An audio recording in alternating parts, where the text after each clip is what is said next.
Hi guys, welcome back to my channel, or if you're new, hi, I'm Gabby. So I'm sure you guys saw the title of the video. Today we're going to do another book talk. If you guys haven't watched my first book talk video, I'll maybe link that in the description box below or put it on a card up here. Basically what these videos are is I talk you guys through everything I've been reading recently. I give you my thoughts and opinions. I basically just let you guys know if you should read that particular book or not. I got super into reading probably halfway through 2021, and since then I've pretty much been reading a book every week, and one of my goals for 2022 is to read 50 books this year, so I'm gonna try and do that.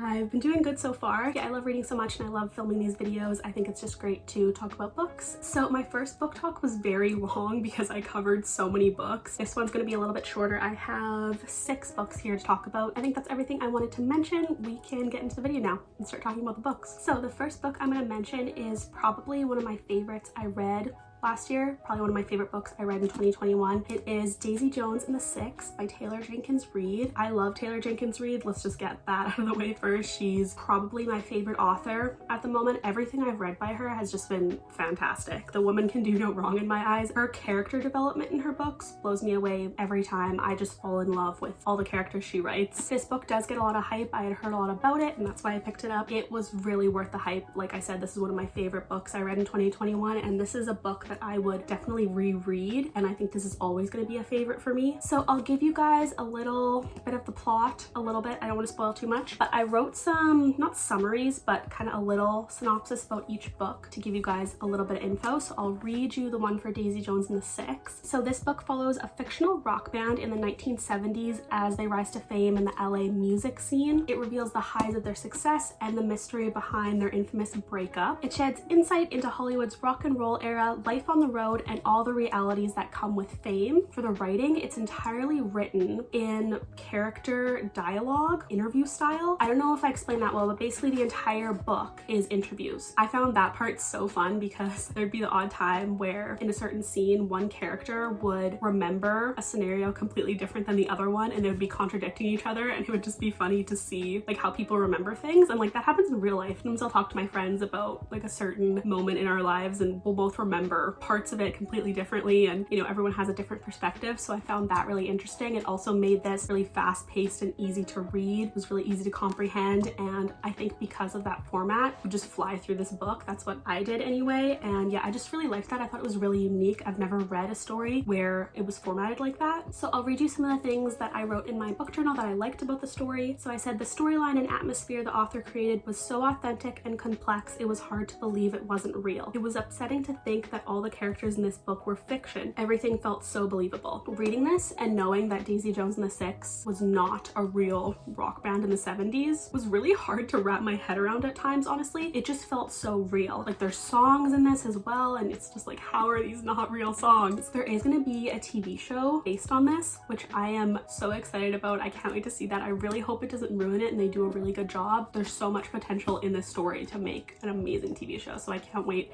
to see how they do that. I'm really excited for that. And then I also said, transported you to an iconic age of rock and roll. Yeah, I really love the time period. I'm someone who likes books based in different time periods, and you could just tell that Taylor Jenkins Reid really knew that time period. She really did her research. It just seemed like it was very authentic to that time period, and I can't imagine this book being based in any other era. And then I said great feminism, a lot of things that touched on women, which I found so great. Like I wrote in here, women empowerment, supporting women, and giving adequate credit to women are all touched on in the book. Karen, who's a character in the book, had a lot of amazing parts throughout on what it's like for women in the music industry. And then I said all the women in the book were so independent, powerful, and dynamic. I loved how the author wrote the female characters. Even the relationships between all the women were great. I love that. I love when books have good relationships between women because I always feel like that really strengthens any story. I just love seeing women support other women, and I love when they have a really good relationship because like even now I feel like that's hard to come by, and I just love seeing that. It's my favorite thing. And then I said this author writes characters and human relationships in such a realistic but captivating way. This book is all about characters and relationships. All of that is done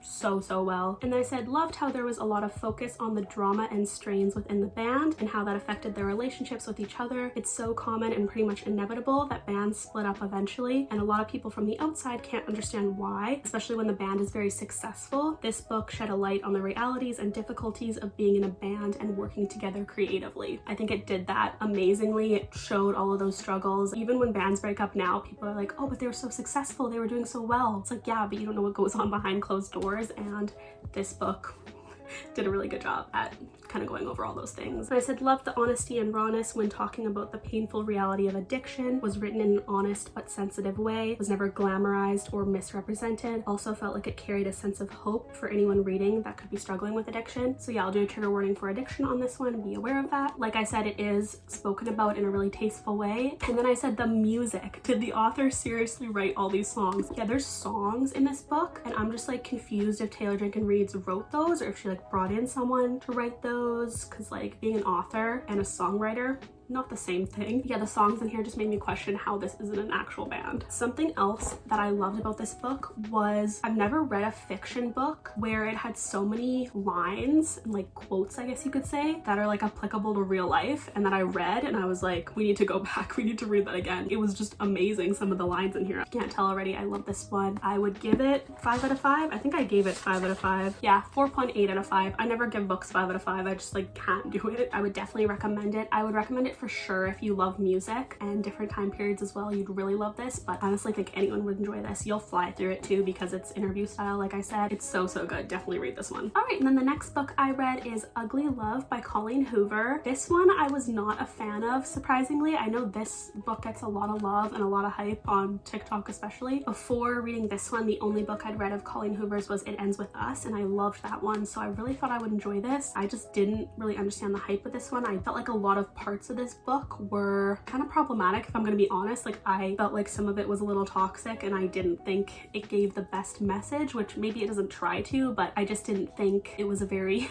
good book for people to be reading. Kind of getting ahead of myself, I'll read you guys the summary I wrote for it. So when Tate meets her brother's best friend, Miles Archer, who's a pilot, there's an immediate attraction, chemistry between the two of them. When Tate and Miles realize all they have in common is that undeniable chemistry and mutual attraction, they construct a simple arrangement. They don't want love, commitment, and all the emotions that come with romantic relationships, so all that leaves is one thing: sex. They originally think they can handle this arrangement, but it doesn't take long before things get messy, confusing, and ugly. Yeah, that's kind of a little bit about the plot. I don't love that trope, if I'm gonna be honest. Like you can just tell where it's going, you know, like you know they're gonna end up feeling more. It's just kind of inevitable. So I'll mention some things I did like about it. I said in here I liked how it was dual point of view because I think it was essential in the story to know what both Tate and Miles were thinking.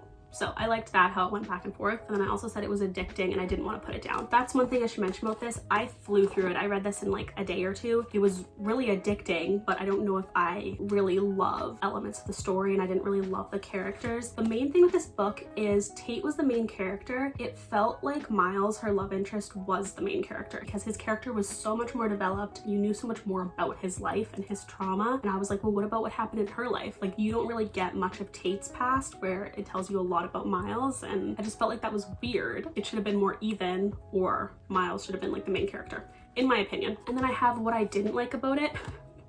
Put too many sex scenes. I said, I know that was how Miles and Tate's relationship started, but I don't think the author had to explain it in detail almost every time. And then I also said didn't love the characters, tried to get behind Tate, but she let herself get walked all over and she never said what was on her mind. She just needed to say something, and there were certain times where she'd think something and I'd be like, say it, like do something about it. Like yeah, I just wanted her to be a little bit stronger. I'm used to reading books where they have really strong, powerful women, and I felt like she could have been stronger, and I wanted that for her character, but you know, not everyone's like that, so I'm sure that was purposely done, but yeah, I just wanted more from her. But like I said earlier, I don't love this trope where it's like the guy doesn't want to commit and the girl wants to change him. I don't like that trope. I feel like it happens too often in real life too, where girls just settle for bad behavior and then just be like, oh, I can change him, I can work on this, or it's gonna get better. Like, no, I don't need that. I think that's unhealthy and I don't like that, so I didn't like reading about that either. And then kind of the last thing I wrote about this in here that I feel like kind of sums up how I felt about it. I said it was painful, emotional, and heartbreaking to read, but not in a satisfying way. the whole book was sad, frustrating, and difficult to read. I'll do some trigger warnings for this one because there's quite a few. I would say you should be 18 plus before reading this one. And then trigger warnings for it, I said sex, pregnancy, cancer, trauma, car accident, profanity, abusive, toxic relationship. And then as far as if I would recommend this book, I put honestly no. I didn't enjoy this book and don't think it sends a good and healthy message to young girls especially. That's a huge reason why I didn't like that, is I just felt like it gave the wrong message, and I didn't want girls to read this and then get to the end and think like, oh, that's the goal, that's okay to have like all that toxicity and all that mess in a relationship. Sometimes that can happen, but I just didn't think that should ever be the goal, and I was just like, no, you can find a healthier relationship than what they had. I just didn't love this one. I felt like it was too ugly and messy for my tastes.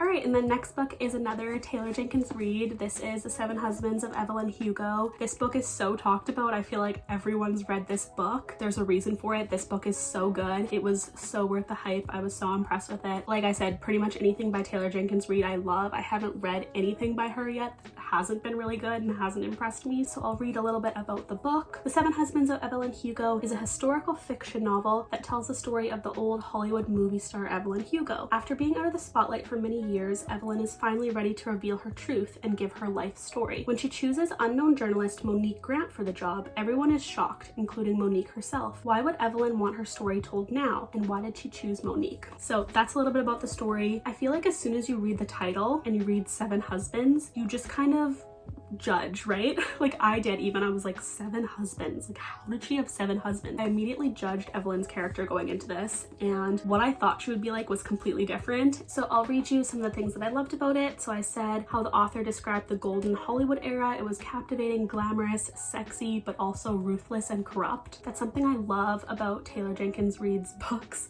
She always picks the perfect eras for all her books, and she also describes the time periods with such detail, and she does it so well. And then I said loved how the book was separated into parts as one for each husband. Yeah, so that's how the book is separated. You have present day, which is Evelyn relaying the story to Monique, and then each part is a different husband, and they go in chronological order. So it starts from husband 1 to 7, and I love how they did that. It just made a lot of sense. It was easy to follow. It gave you a lot of insight into why that marriage happened, what the purpose was of it, and why it ended. I think the way it was written was perfect. I said the romance in this book, it was realistic and enthralling, but also painful and heartbreaking. I also said all the characters were likable, but still flawed and painfully human. Like I said earlier, the way she writes characters is just amazing to me. I don't know how she does it. And then I said the storyline and plot twists were so incredible and unpredictable. The author's creativity is unbelievable. I'm amazed this is fiction. And then I said similar to Daisy Jones and the Six, there were certain parts or quotes that amazed me, like real life advice that I would have to read again. Would stop and reread certain lines or paragraphs 2 or 3 times to really absorb it. And then I said I really liked how it discussed various topics. So a few: sexuality, inequality, race, misogyny, conforming to societal norms, love, loss, motherhood, heartbreak, divorce, cheating, friendship, culture, personal identity, like so many different topics. This just talks about life. A lot of the struggles she goes through I feel like are really relatable to a lot of people, women especially. Something with this book is I didn't get into it like right away. I said still enjoyed the first bit, but wasn't hooked until probably the halfway point. I found that interesting because usually with her books, I'm hooked like immediately, like first chapter, I'm addicted to it. Also, there's like a major plot twist in this that I did not see coming. I was trying to figure that part out the whole book. I was like, why did she pick Monique? Like there's no clues, like I have no idea. So I just like stopped thinking about it for a while because I could not figure it out. I had no idea why she chose her. I really enjoyed this one, would definitely recommend it. I gave it 4.5 out of 5 just because it took me a little bit longer to be really invested in it. Jealous of anyone who reads this for the first time because you can never get that feeling back, but if you haven't read this already, please read it. So good. All right, next book. I am so excited to talk about this one. This book has been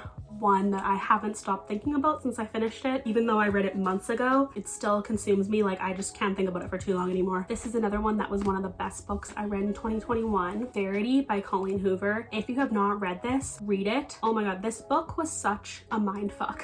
That's the only way I can describe it. Like, sorry for swearing. This is one of the books that after you finish it, you have to reflect and just be like, what did I just read? So a little bit about the plot. I wrote Verity is a psychological thriller in which the lines between fiction and reality blur together, creating an illusion of truth. Loan Ashley is the main character. She's a struggling writer on the brink of financial ruin when she accepts the job offer of a lifetime. When best-selling author Verity Crawford gets injured and is unable to write, her husband Jeremy hires Loan to complete the remaining books in Verity's successful series. Lowen arrives at the Crawford home to sort through Verity's office for notes and outlines for the upcoming books. What Lowen finds instead is an unfinished autobiography Verity never intended for anyone to read. I mean, if that doesn't get you hooked, I don't know what will. As soon as I read the back of this book and kind of read that online, I was like, this sounds so good. This book was a little bit spooky, very disturbing. That's the word I would use to describe it. Like, if you want to be slightly disturbed, I like being spooked a little bit, and I felt like this was good spooked because the plot and story was so good. I liked being spooked and I enjoyed it. So things I liked about it, I said was obsessed with the plot, was so enthralled and addicted. Yeah, I was obsessed with this plot, like initially, like right away. I could not get enough of it. And then I don't want to say too much, but I was infatuated with Verity's character. Like, I'd say infatuated was just the best word because I didn't relate to her or really understand her at all, but I just felt like her character was so interesting and captivating. And then I liked the format of the book. It goes back and forth from Lowen's point of view to Verity's manuscript or her autobiography. And then I said I don't read a lot of thriller or suspense novels, so this was a nice change. And then the plot twist. So in here I wrote, the ending left me speechless and astonished. The way this story ends, it kind of leaves it slightly open for interpretation. There's two ways you can view the ending. If you've read this before, let me know if you're team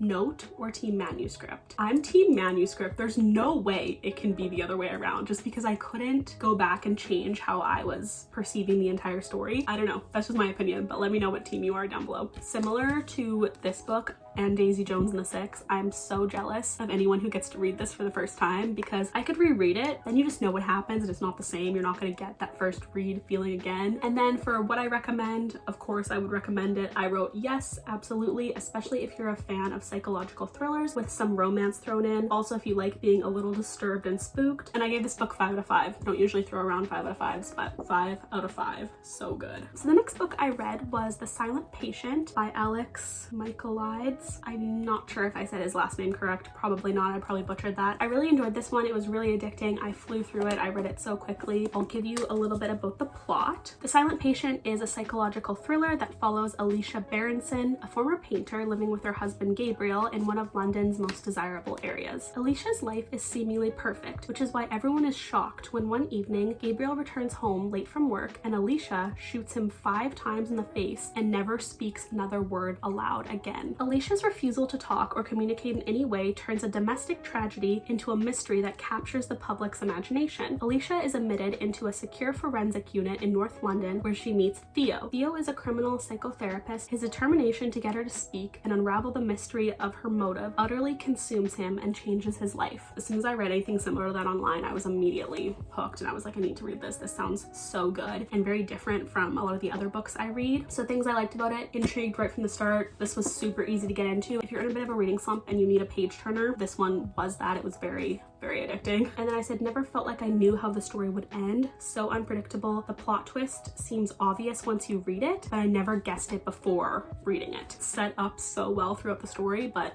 you just don't predict it. I mean, I didn't, and it was just crazy. It made it so much better, but it was a little bit frustrating. So it was like, oh, how didn't I see that? And then I have loved how the author intertwined Greek mythology and tragedy into the plot. It was done in such a clever way that related to the story. Loved this aspect, found it interesting and unique. Yeah, there is like Greek mythology tied in here. He uses it in a way that helps the story, and I found it really interesting. But when I was reading it, I was like, this book just has a different voice, or there's like something different about it. I finally just had a realization. I was like, this book was written by a man. Like, this is a male author. I usually read books written by women. Like, I would say 95% of the books I read are written by women, and I do prefer that, if I'm honest. I just like the way women write women. I think women just write women better naturally. So I did notice that. I don't want to say it in a super negative way because I don't think it was. I think it was still well written and I still enjoyed it, but I definitely noticed that this had like a male voice, if that makes sense. Wrote in here, there seemed to be an underlying masculinity present in the writing. It was subtle and might have gone unnoticed by others, but I did think about it. I don't know, it just had a different voice. And like I said, the way women write women, I don't think can be replicated by a man. Like, there's just certain things that were written in this and like little subtle examples where I was like, a man wrote this. Like, that's a man's perspective, and I don't think a woman would have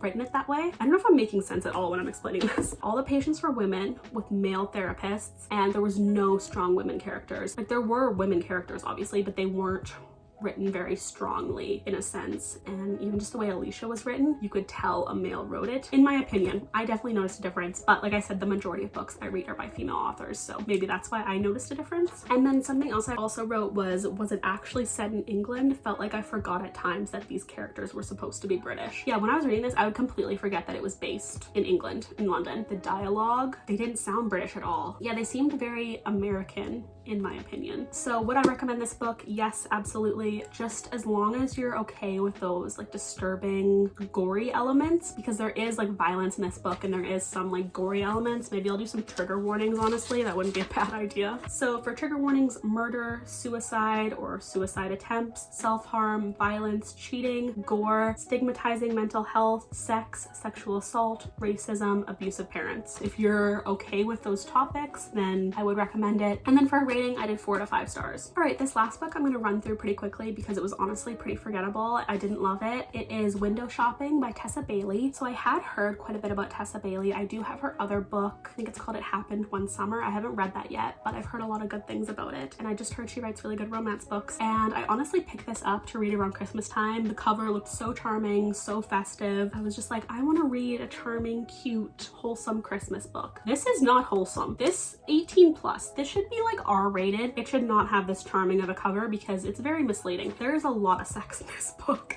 like a lot. So Aiden's the GM of a Manhattan department store. Stella's a window dresser who just got out of prison. When their paths cross and Stella gets hired to dress the windows for the holiday season, she knows this is her chance. Will her unexpected connection with Aiden, who just happens to be her boss, cost her everything she's worked for? So there's definitely a forced proximity trope in this. They work together. I don't know, like I said, I was just expecting like a really charming, cute Christmas romance, and this was pretty R-rated. I felt like there was lots of the plot lacking. It was mostly just smut and sex.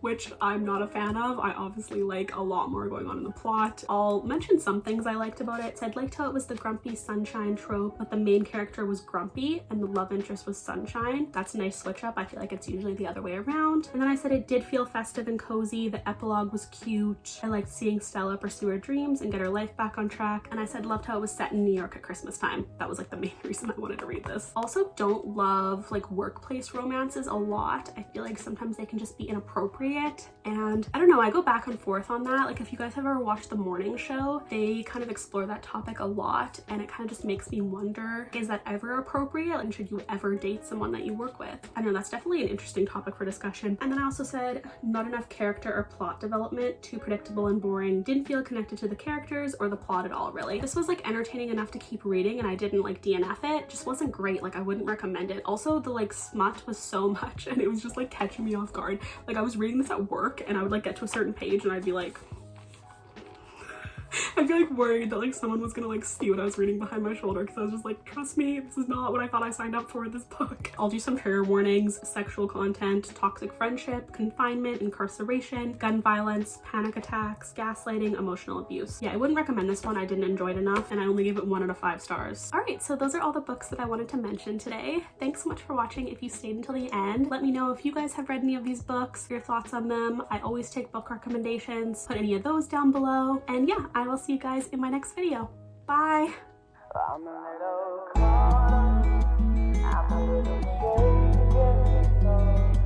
a little caught up, I'm a little shaken.